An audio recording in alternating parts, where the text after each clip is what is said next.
a family comedy છે.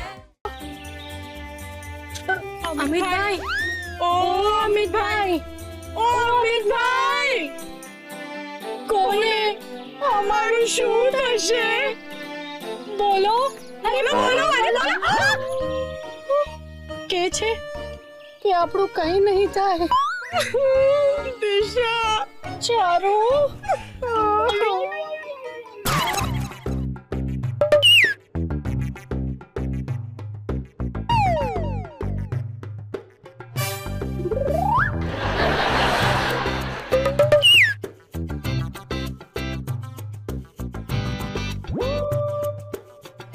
દીવા,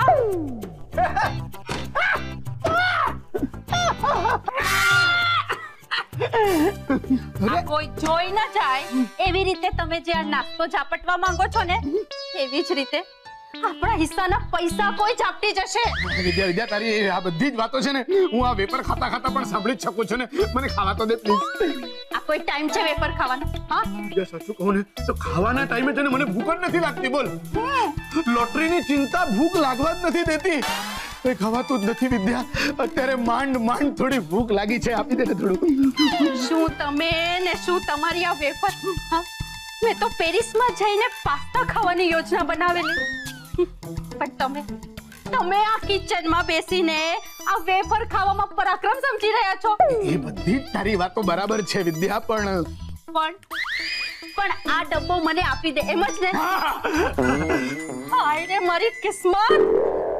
હવે મારે આ કિચન ને જ પેરિસ સમજવાનું અને આ વેફર ને પાસ્તા એમ જ ને? વિદ્યા, આ તું મને સવાલ પૂછી રહી છે, મને સમજાવી રહી છે કે મને ધમકાવી રહી છે? શું કરશો એ જાણીને કઈ ફરક પડવાનો છે? શું કરી નાખવાના છો તમે? Vidya, don't challenge the power of a common man. મને ચેલેન્જ નહીં કર વિદ્યા, મને ચેલેન્જ નહીં કર. એ લોટરીના પૈસા હું મેળવીને જ રહીશ. વિદ્યા, એ લોટરી પર છે ને આપણા બંનેનો હક છે અને આપણા હક માટે હું લડીશ. વિદ્યા, હું લડીશ. ઠીક છે, ઓકે. તો હવે તમે પણ સાંભળી લો, જ્યાં સુધી આપણા પૈસા આપણી પાસે ન આવે ત્યાં સુધી તમે ડાયટ પર છો.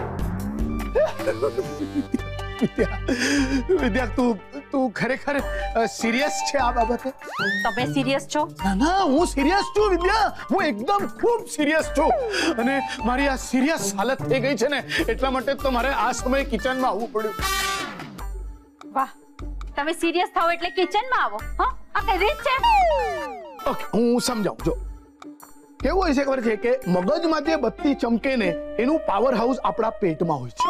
હવે પેટમાં એનર્જી ઉત્પન્ન થાય ને તો કરંટ મગજ સુધી પહોંચે. તે હશે, પણ તમને જ્યારે પેટમાં એનર્જી બને ને ત્યારે દિમાગમાં બત્તી નથી જલતી, એર કન્ડિશન ચાલુ થઈ જાય છે અને તમે એની ઠંડકમાં નિરાંતે ઘોળો છો.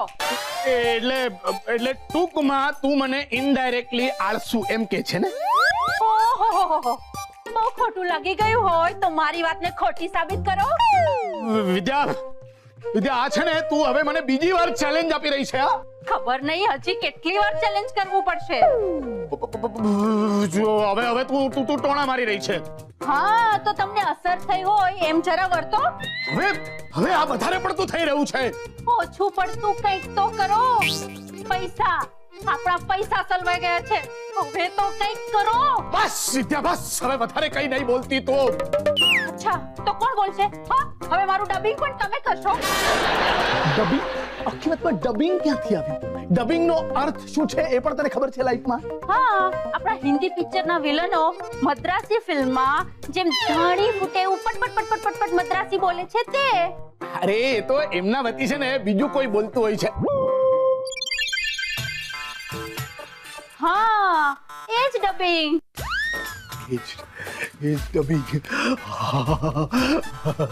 કેમ, શું થયું? હજી તો બે વેફર ખાધી ન ખાધી અને કરંટ સીધો મગજ સુધી પહોંચી ગયો. મગજમાં નહીં વિદ્યા, મગજમાં નહીં, મગજના પગ સુધી પહોંચી ગયો છે. હવે મારું મગજ છે ને આમ ફાસ્ટ દોડવા માંડ્યું છે. વિદ્યા, ધાર કે અમિત પોતે જ પોતાના મોઢે એવું બોલે કે આ લોટરી પર વિદ્યા અને દિવાકરનો હક છે. તો અરે પણ એ એવું કે કઈ રીતે? એ તો હોશમાં જ નથી ને. વિદ્યા એ હોશમાં નથી, પણ આપણે તો હોશમાં છીએ ને. પણ આપણે અમિત નથી ને. તો બે ઘડી માટે બની જઈએ ને. હે? ડબિંગ. ડબિંગ?